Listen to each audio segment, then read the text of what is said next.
Cześć, nazywam się Arek Lewandowski, jestem trenerem NLP oraz pomagam przedsiębiorcom, menedżerom i ekspertom osiągać więcej w krótszym czasie przy niższym poziomie stresu. Mam dzisiaj niezwykłą okazję porozmawiać z współtwórcą NLP, geniuszem i osobą, która stworzyła to, co dzisiaj nazywamy neurolingwistycznym programowaniem, doktorem Richardem Bandlerem. Na co dzień, kiedy rozmawiam z ludźmi, czasami pytają się mnie, czy NLP to manipulacja. Natomiast kiedy doświadczą NLP, wiedzą, że to wszystko, co robimy, to skuteczne zarządzanie swoimi myślami, emocjami oraz zachowaniami. Hello, Richard. Hello. I have an opportunity to talk with Richard Bandler, who is co-creator and genius about NLP. He is a legend also in our country, so I have this opportunity and I will use it to talk about NLP and how entrepreneurs can use it in their lives. So, Richard, when I talk with people, sometimes they think that NLP is about manipulation, but when they experience it, then they realize that it's all about gaining control of their thoughts, emotions, and actions. What was the idea of creation NLP and developing it for over 50 years now? Well, the original idea was to take the best of what people did and make it the bottom line so that progress would continue. That the truth is I found out as I modeled psychotherapists, the difference between when something worked and when it didn't work, which was most of the time, that I felt that when you talk about manipulation, they were manipulating clients because they didn't have the technology of change. They didn't understand that this is all going to occur at the neurological level. Language is a tool we use both personally and with other people to influence neurology. If you change the way you think, it changes the way you feel, and therefore it changes what you're capable of doing. And by the way, manipulate itself is not a bad thing. It's the tone of voice you use when you say the word. If you say to manipulate somebody, it means to do it against their will. But it actually means to move from one place to another on purpose. And if you can change the way and the position of your thoughts and change how you think, it'll change how you feel. So you get from that freedom. And that happens not by some devious control over another person. That happens because they learn something. That it's not about repairing people, it's about learning. That therapy is founded on the idea if you can find out what went wrong with you, then you'll have insight into it and therefore it will magically change somehow. Been tried for 100 years, just doesn't work. NLP, on the other hand, we want to grow new cortical pathways so that people can change the way they think, therefore learn and feel differently, and therefore do other things. We take good spellers and find out what they're doing and teach bad spellers to do it. We take the skills of a good salesperson and we find out what they're doing and we teach other people to do it. We break it down into pieces, make it learnable. Excuse me, it's a little dry in here. That the whole idea of NLP was that you modeled the best and broke it into pieces, make it learnable so that other people can build new habits and new patterns in themselves so that they can be better at what they do. Whether it's play basketball, I just had baseball players, American baseball players, I've had football players, I've had wrestlers, I've had basketball players, I've had golfers, everything. The very best people do it slightly. They think about it differently than other people, and it changes what they're capable of seeing and hearing and feeling, and therefore performance. This is all about performance enhancement through learning, whether we're talking about emotional things, better relationships, sales, that if you look at things, whether somebody's being manipulated into something, manipulation occurs because you're ignorant of patterns, not because you're knowledgeable of them. The best defense is to know what's going on. And if you know what's going on, people can't use certain language patterns on you and can't manipulate you. When it comes to forcing people to do something, there's nothing better than a gun. You know, if I wanted to manipulate people into doing something, I would take a gun and go do it, right? And, you know, the other kind of gun is tonality. You yell at people and you bully people. Mm-hmm. There's a lot of bullying going on in the world because it has become okay. Because if people go, oh, it triggered me, that's really a form of manipulation. That means you have to change so that I can feel good. I want people to be able to change the triggers so they're free of that kind of stuff. In free countries, Poland, I remember when it wasn't a free country. Still is. You know, I used to watch as a kid on TV the Russian tanks coming into Poland, right? It seems to be a pattern with that country, you know, that you know, that when other people, when I went to Poland, they went, oh, this is our cultural center. And I went, oh, you have art and music? And they went, no.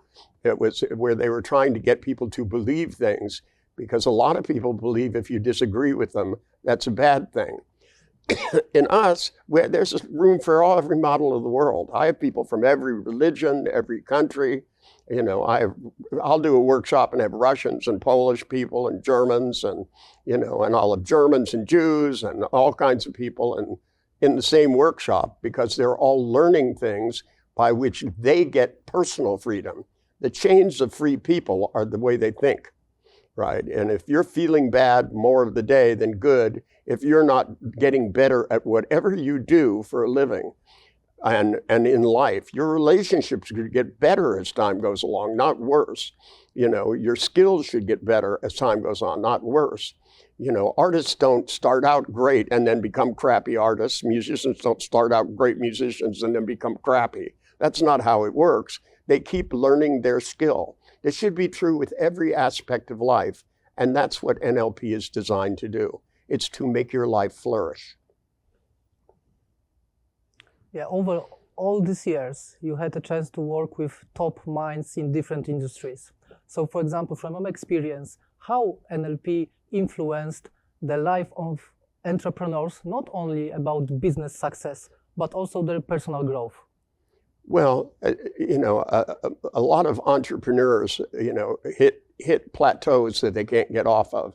And it's mostly their belief systems, and learning to alter your belief systems and how to set up bigger, better goals. A lot of people think scaling a business means you work harder. And actually, as you scale a business, you should be delegating and you should be working half as hard and getting twice as much done.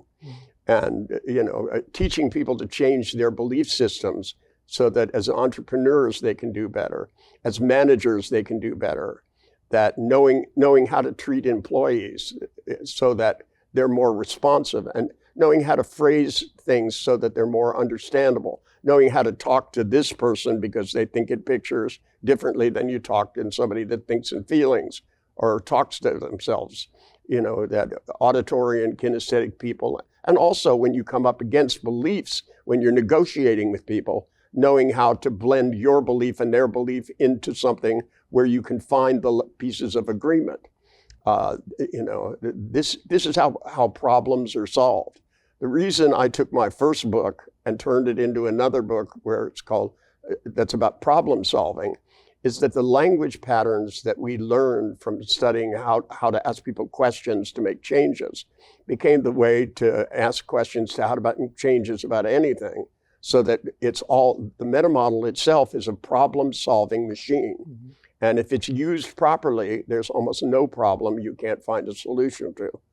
And, you know, everything that was supposed to be impossible on planet Earth keeps getting done. You know, they used to say it was impossible, you know, if man were made to fly, he'd have wings, right? And now we have airplanes zipping all over the place. When I was young, they'd go, it's as impossible as trying to put a man on the moon. Well, America's been there 7 times and back, and now everybody's trying to get there. You know, we're going to end up with a crowded moon before long. It's just going to happen, and we're going to go to the stars. It's inevitable. It's just a question of changing the way we think in science, changing the way we think monetarily, changing the way we think. At one time, there was absolutely no money. Now look how much there is. It must be possible to make more. Having that abundance belief and looking for opportunity is what makes business people successful. Realizing, you know, the whole planet is a client. I just have to find a way to make them know that, you know. And, you know, when I studied marketing in college, they did not tell you anything about impacting people. It was ridiculous. You know, they told you how to memorize how things were, you know, that all of the tests for marketing, the Berk scores and all of these things were all measuring how well people remembered a TV commercial. So they were really more about selling TV commercials than they were about getting people to buy products. And every once in a while, when they would test, there would be a giant jump in the sales. So when I worked for advertising agencies, I looked at those commercials, right? I wasn't interested in all their Berk scores and their scores. I wanted to look at the difference between what worked and what didn't work. And most of the time, it had to do with mental things. There was a thing called Formula 409, which was a cleaning thing. The first commercial, they squirted it on the refrigerator and then magnified it, and you watched the grease melt. That really got a visceral response from people, so they tried it. You know, most commercials, they show you the product and then they push it away and put the name of the product. It has the inverse effect. Mm-hmm. And you can, you know, their scores, Nielsen scores at least measured whether or not people bought the product. You know, they'd release a product, they'd show a commercial and measure whether the sales went up. That seems to me like a lot more intelligent.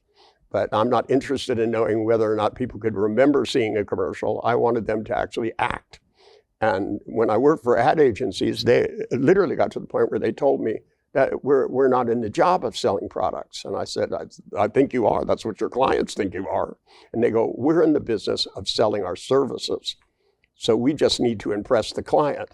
And I went, great. And they said, and they literally told me one of the commercials I proposed would be too successful. They wouldn't need their services anymore. They said, we don't want to put ourselves out of business. And I don't think that would happen. I think when you do something and people are wowed by it, they're going to want more of it.